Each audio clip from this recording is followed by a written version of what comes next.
তো সকলে কেমন আছো? আশা করছি খুব ভালো আছো আর আমিও খুব ভালো আছি। আমার আগের ভিডিওটাতে আমি দেখিয়েছিলাম যে আমি রাজবাড়িতে গেছিলাম পেট পুজো করতে, কিন্তু সেই ভিডিওটাতে আমার থালিতে ঠিক কী কী ছিল সেটা দেখানো হয়নি। তো চলো আজকে সেটাই দেখে নেওয়া যাক যে থালিতে আমার কী কী ছিল।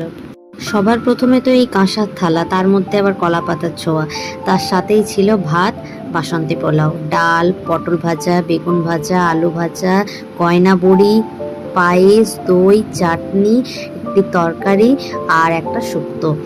আর আমরা তার সাথে নিয়েছিলাম একটা চিকেনের আইটেম। আর এই থালিটার সাথে ওদের কম্বো হিসেবে ছিল মিষ্টি আর কড়াইশুঁটির কচুরি আর ছোলার ডালের তরকারি। তো আমার তো দারুণ লেগেছে, আমি তো বলবো তোমরা সকলেই একবার ওখানে ঘুরে এসো। ওখানের অ্যাম্বিয়েন্স তোমাদেরকে নিশ্চয়ই খুশি করবে, আর ওনাদের ব্যবহার টু গুড। তাদের ব্যবহার সম্পর্কে কোনো কথাই বলা যাবে না, মানে এত সুন্দর ব্যবহার আমি এর আগে কখনো কোথাও দেখিনি।